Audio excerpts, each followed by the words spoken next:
நம் வாழ்வில் தெரிந்தோ தெரியாமலோ பல பாவங்களை செய்திருப்போம்.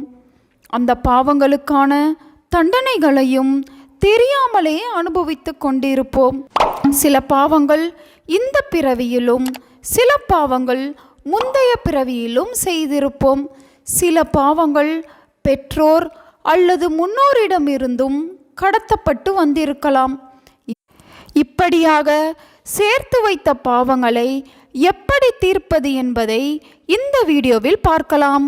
ஏழைகள், உணவுக்காக ஏங்கும் பசியோடு இருப்பவர்கள், வறுமையில் வாடுபவர்கள், மாற்றுத்திறனாளிகள், ஆதரவற்றவர்கள், வாயிலா ஜீவன்கள் என்று அடுத்தவர்களுடைய உதவியை மட்டும் எதிர்பார்த்து வாழும் உயிர்களுக்கு உங்களால் என்ன செய்ய முடியுமோ, உங்களுடைய வீட்டின் அருகில் இருக்கக்கூடிய இயலாதவருக்கு நம்மால் முடிந்த உதவியை செய்ய வேண்டும். அன்னதானம் செய்வது பாவத்தின் ஒரு பகுதியை விரட்டுவதற்கு உதவும். தானத்திலேயே சிறந்த தானம் அன்னதானம் என்று கூறுவர். மனித பிறவி எடுத்த ஒவ்வொருவரும் வாழ்ந்து முடிக்கும் முன்னர் எந்த அளவிற்கு அடுத்தவருடைய பசியை ஆற்றி இருக்கிறோமோ அந்த அளவுக்கு புண்ணியத்தையும் இரட்டிப்பாக பெறலாம். வாழ்க்கையில் ஒரே ஒருவருக்காவது அன்னத்தை தானமாக வழங்கியிருந்தால் போதும், பிறவி பயனை அடையலாம். வாழ்க்கையில் நீங்கள் அதிகம் விரயம் செய்யக்கூடாத ஒரு முக்கிய பொருளாக அரிசி விளங்குகிறது. அதிக அளவு அரிசியை வீணடிப்பவர்களும், ஒருவர் உங்கள் வீட்டு படியேறி வந்து தானம் கேட்டு அரிசியை வழங்காதவர்களுக்கும் தாங்கள் செய்யும் பாவங்கள் இரட்டிப்பாகும் என்று சாஸ்திரங்கள் கூறுகின்றன. கோயில்களில் குளம் வெட்டி குளத்தில் மீன்களையும் வளர்த்து பின் பொறிகளை உணவாக போடும் பழக்கத்தையும் நம்முடைய முன்னோர்கள் உண்டாக்கினார்கள். நாம் கோவிலுக்கு சென்றதும் முகம் கால் கழுவிய பின்னர் பொறி வாங்கி மீன்களுக்கு நிறைய தூவி விடுவோம்.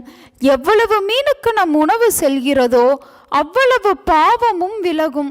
இதேபோல புறாக்களுக்கு உணவளிப்பது பூர்வ ஜென்ம சாபத்தை போக்கும் என்றும் சொல்லப்பட்டுள்ளது. புறாக்களுக்கு உங்கள் வீட்டில் இருக்கும் கோதுமை, தனியா போன்ற தானியங்களை இரையாக வைப்பது நமக்கு நிறைய புண்ணியங்களை சேர்க்கும். தர்மம் செய்ய நாள் நட்சத்திரம் தேவையில்லை எனினும் ஏகாதசி தவிர்த்து மற்ற எல்லா நாட்களும் தர்மம் செய்ய நல்ல நாளாகும். அன்றாடம் தர்மம் செய்ய முடியாதவர்கள் அமாவாசை, பௌர்ணமி, ஜென்ம பிறந்த நட்சத்திரம் வரும் நாள், ஞாயிற்றுக்கிழமை, தமிழ் மாத பிறப்பு, இந்த நாட்களில் ஒன்றை தேர்ந்தெடுத்து தர்மம் செய்யலாம். தினமும் சிவபெருமானுக்கு வில்வம் சார்த்தி வழிபடுவது சிறப்பு. மேலும் மகா சிவராத்திரி நாளில் வில்வாஷ்டகம் பாராயணம் செய்து வில்வம் சார்த்தி சிவபெருமானை தரிசித்தால் 7 ஜென்மத்து பாவங்களும் விலகும் என்பது ஐதீகம். முற்பிறவியில் செய்த பாவத்தை தீர்க்க வேண்டும் என்றார் திருவாரூர் மாவட்டம் நீடாமங்கலம் அருகே உள்ள ஆலங்குடி குருபகவான் கோவிலுக்கு செல்ல வேண்டும். இந்த கோவிலுக்கு வருவதற்கு 14 தலைமுறைகள் புண்ணியம் செய்து இருந்தால் மட்டுமே வர இயலும் என்றும் கூறப்படுகிறது. இந்த கோயிலில் குரு தட்சிணாமூர்த்தியை வணங்கி அர்ச்சனை செய்து சாஷ்டாங்கமாக விழுந்து நமஸ்காரம் செய்தால் முற்பிறவியில் செய்த அனைத்து பாவங்களும் நீங்கிவிடும்.